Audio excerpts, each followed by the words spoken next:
Saludos chicos, tenemos otra clase de métodos de diseño. Este es un complemento de lo que estábamos viendo del análisis de sitio. Y en este caso tenemos criterios de diseño y zonificación. Bueno, ya habíamos visto ciertos criterios al inicio del ciclo, que eran los principios ordenadores, este, los conceptos de diseño básicos, entre otras cosas. Pero en este caso, digamos, esos criterios es un aporte del arquitecto Batres, es un arquitecto que también está aquí con nosotros en la Universidad Politécnica. Bueno, tenemos este, que a partir de su primer acercamiento al diseño en la edificación se podrá tener mayores juicios de diseño para continuar con el desarrollo de la propuesta. Las cualidades que presentan estos criterios deben ser acondicionados a las características propias del terreno. Por eso es que estudiamos el análisis de sitio o lo realizamos para entender el terreno, tomando en cuenta su localización y el entorno urbano, considerando las necesidades básicas que requiere el edificio. Para la propuesta se debe de considerar el establecimiento de criterios espaciales, funcionales, formales y técnicos, incluyendo aquellos aspectos que sean necesarios para desarrollar el diseño arquitectónico. Bueno, tenemos criterios de diseño que serán la base del ordenamiento que se establecerán que establecerán parámetros dentro del diseño para optimizar el funcionamiento del edificio basándose en que la funcionabilidad es la característica de responder los requerimientos y relaciones de las actividades humanas, así como el desarrollo eficiente de las actividades previstas. Quiero poner un paréntesis en este punto y es que eh, esta semana que pasó vino digamos, a nuestra universidad un ponente que es el arquitecto Arrieta, Mauricio Arrieta. Él es bastante conocido y mencionaba sobre varios arquitectos y cómo es que habían destacado estos arquitectos.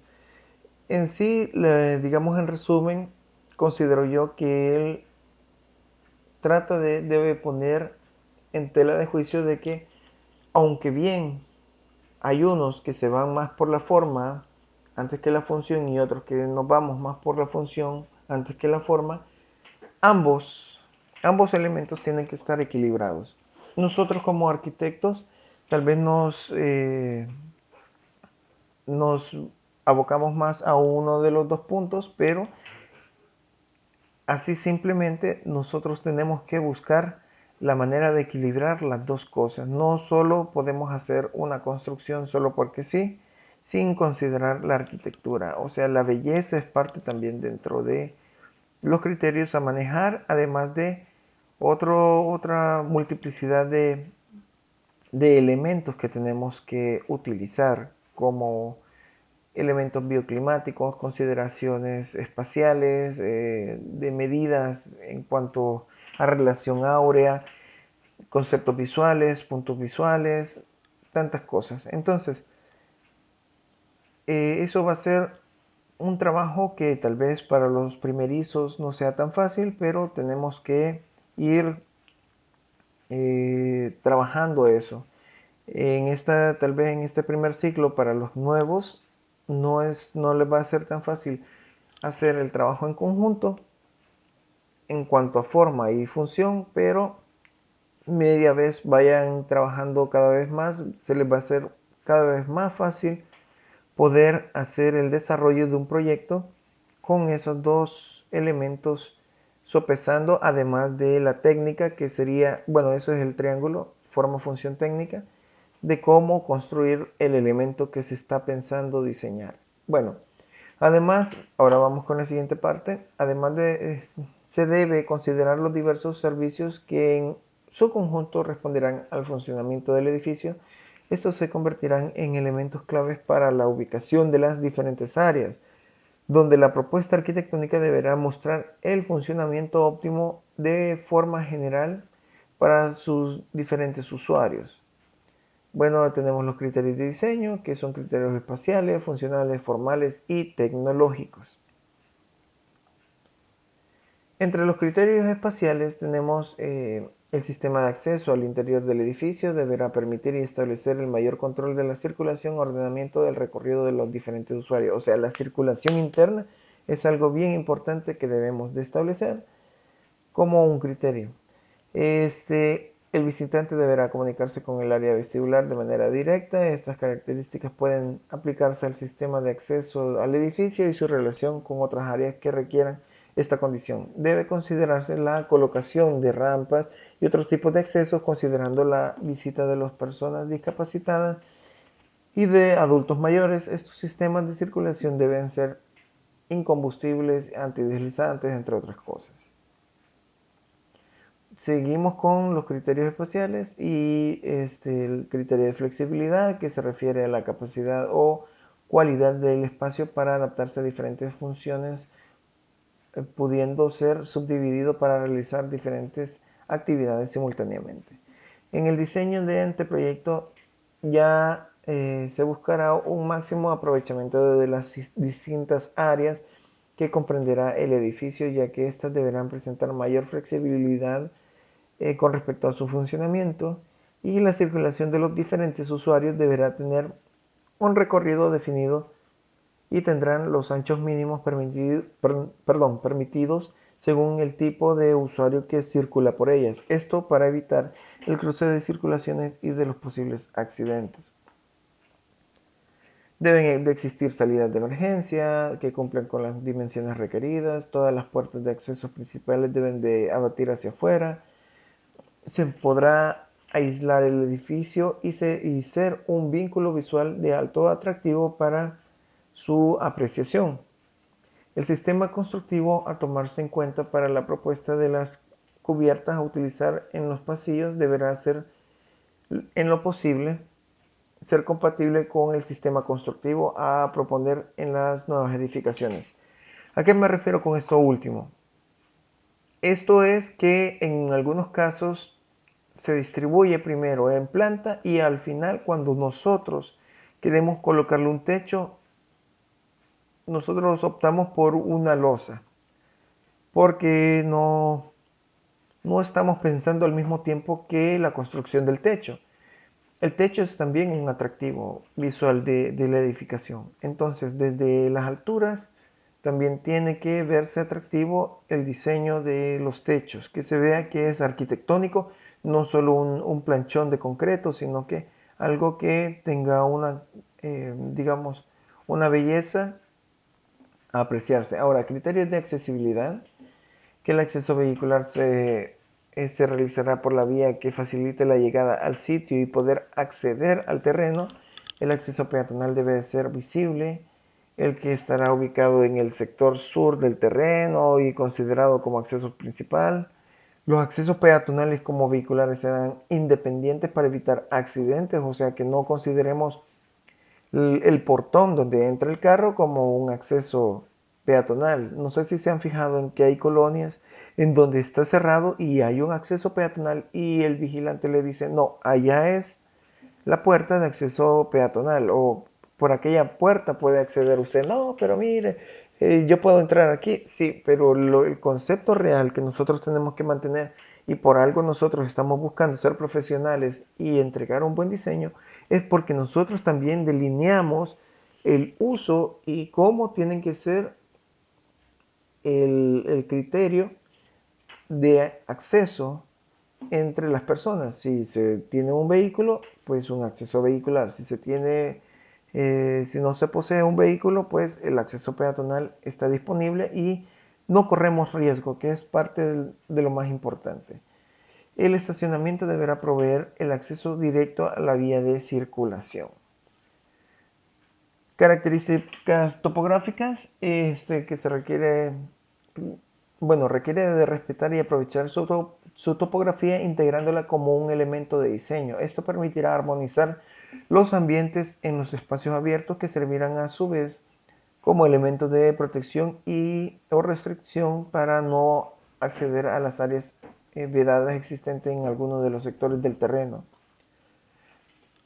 Las áreas verdes serán elementos de enlace entre las diferentes zonas y a la vez funcionarán como elementos de separación entre cada una de las áreas y de acuerdo al uso estimado. Las diferentes áreas estarán conectadas por sendas y plazas. Dentro de estas se ubicarán rampas, sobre todo en aquellos puntos donde se dificulte su acceso, con el fin de brindar seguridad a las personas discapacitadas y de la tercera edad. Criterios ambientales: que se aprovechará al máximo el uso de la iluminación y ventilación natural, obviamente, así evitamos menos gasto de energía, considerando la posición del museo. En este caso está hablando de un museo, puede ser cualquier tipo de edificación, la posición de la edificación en el terreno para aprovechar dichas condiciones naturales. Al considerar las características del terreno en donde se proyecta la ubicación del edificio, se deberá tomar en cuenta, en primer lugar, destinar un área de protección ecológica que sirva como anillo de amortiguamiento, desarrollando el diseño del edificio con respecto a este. No en todos los casos sucede lo mismo, porque hay sectores que tenemos una amplitud bastante grande para desarrollar eso. Sin embargo, siempre debemos de considerar un área verde a los alrededores con juego de jardines, porque también es parte de los criterios hacer el enlace natural con la edificación de una u otra manera. Se debe de determinar el sector más vulnerable o propicio a inundaciones para considerar una protección estructural de, de cercamiento y mitigación debido al comportamiento de las estaciones lluviosas y su comportamiento en épocas copiosas. Igual, esos son en algunos casos posiblemente el terreno que se está evaluando está pasando justamente a un costado de un riachuelo, de un río seco, una quebrada seca, y que puede ejercer un peligro al sector, a la propia edificación y a los usuarios. Entonces esas cosas se tienen que ir evaluando. Tenemos la zonificación, que en el proceso de diseño define la ubicación por las zonas, partes o fraccionamientos del área que busca un buen funcionamiento de un edificio a emplazar en el terreno. La zonificación ordena el agrupamiento de los espacios por afinidad de actividades. La zonificación está identificada en conceptual, que es la identificación del nombre específico correspondiente a cada zona que constituye el edificio. Por ejemplo, la zona administrativa, zona de mantenimiento, zona técnica, zona de abastecimiento, zona de auxilio, etc.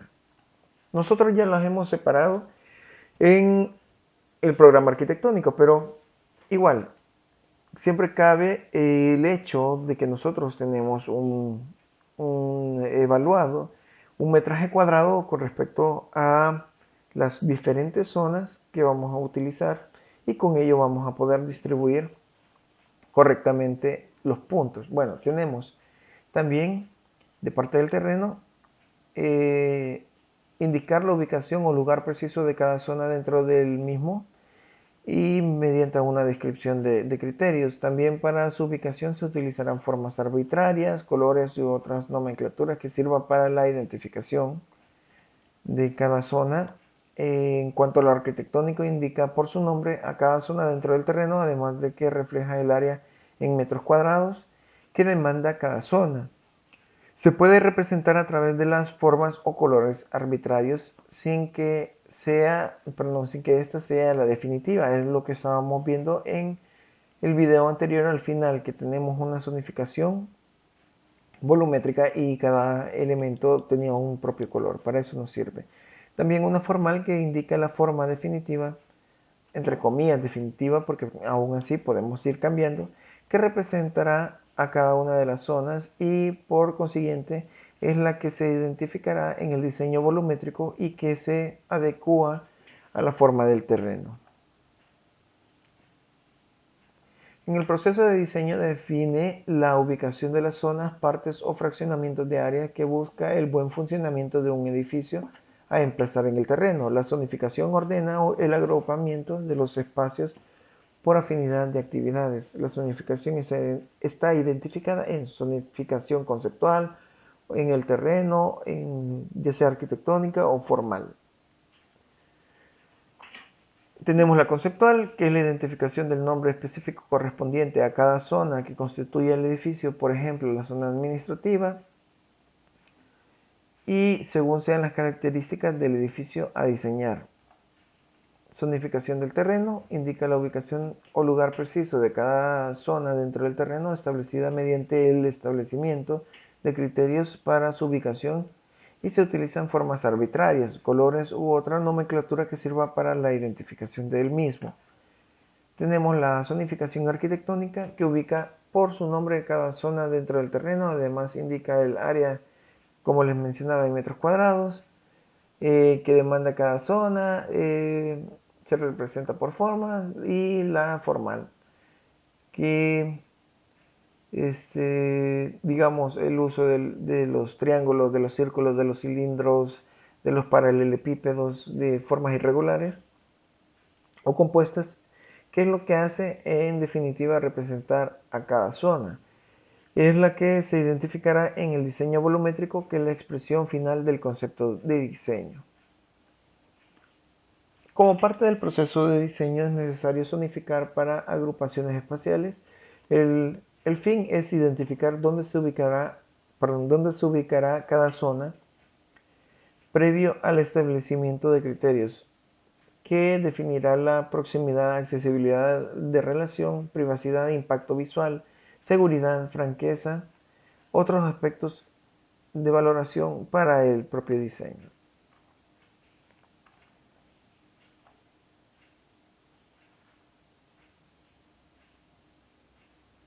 Se comprenderá por zonificación como la operación que consiste en agrupar todos los espacios del programa arquitectónico a partir del criterio de zonificación, para lo cual la parroquia, digamos en este caso estaba hablando de la iglesia, estará conformada por 5 zonas. En nuestro caso nosotros tenemos una cafetería pequeña e igual, aunque sea muy pequeña, tenemos las zonas, una zona administrativa, una zona para uso público, una zona para preparación, que es la de la cocina, eh, una zona de almacenamiento, entre otras cosas. También tenemos el parqueo.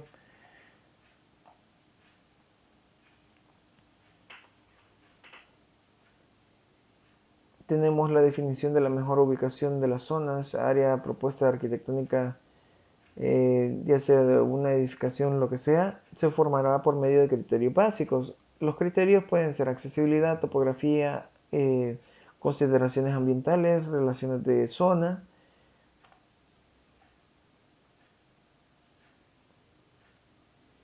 Nosotros generalmente tenemos que ir tomando y valorando un porcentaje en donde vemos qué criterio pesa más hacia un punto o hacia otro. Por decirles, la accesibilidad es un criterio de bastante peso, porque nosotros, bueno, en nuestra consideración buscamos que se llegue fácilmente al lugar. Distinto fuera si es un parque ecológico donde es un poquito más difícil, entonces la accesibilidad siempre se necesita, pero generalmente lo que nos interesa es la ubicación estratégica con vistas, por decirle, el criterio podría ser las vistas y la topografía para poder aprovechar el terreno en cuanto a un sector, digamos un sector de un parque ecológico. Ahora, regresando al tipo de terreno que habíamos visto para el análisis del sitio, entonces los compañeros hicieron unas evaluaciones y crearon la ubicación digamos, de las zonas que más les interesa. Claro, aquí los pusieron separados, lo mejor es ir creando ya una composición en donde hay jerarquías de edificios, una disposición de edificios también, considerando el asoleamiento, considerando los vientos predominantes, la topografía, en este caso no es algo tan marcado, pero todo eso se tiene que ir evaluando. Entonces tenemos los accesos vehiculares y cómo es que se distribuye dentro del terreno. En este caso, como es una iglesia, tenemos una zona religiosa, una zona administrativa, una zona de servicios generales, una zona de servicios complementarios, una zona de casa parroquial. Y tenemos una segunda zonificación distributiva en donde ya tenemos otra opción para seleccionar. En nuestro caso, nuestro proyecto va a ser un elemento mucho más unificado como un solo edificio. En este caso puede ir separado porque ya es una parroquia, pero en nuestro caso va a ir más bien unido, pero este es un ejemplo el cual podemos ocupar para nuestro proyecto, para nuestro trabajo en cuanto a formas geométricas normales. Tenemos una tercera. Bueno, tenemos esto que es... Se me ha desaparecido. Opción 2 y opción 3, que era la última. En este caso ya hay un poquito más de forma, incluso le han hecho una sustracción o un adicionamiento a esta parte de la zona de servicios generales, distribuyendo de una manera un poco más equilibrada el volumen total. Entonces tenemos esto como opción. Entonces en nuestro caso vamos a manejar unas tres opciones de cómo distribuimos el proyecto. Como es trabajo grupal, no es algo que les va a ocupar mucho tiempo. Simplemente tenemos que ir creando esto, pero me gustaría más que se pudiera ir trabajando con cierta volumetría. Si no se puede volumetría, entonces háganlo en planta con respecto a rectángulos, cuadrados, incluso círculos, para poder realizar el trabajo. Bueno, eso sería todo y nos vemos en la próxima, chicos. Nos vemos en la próxima.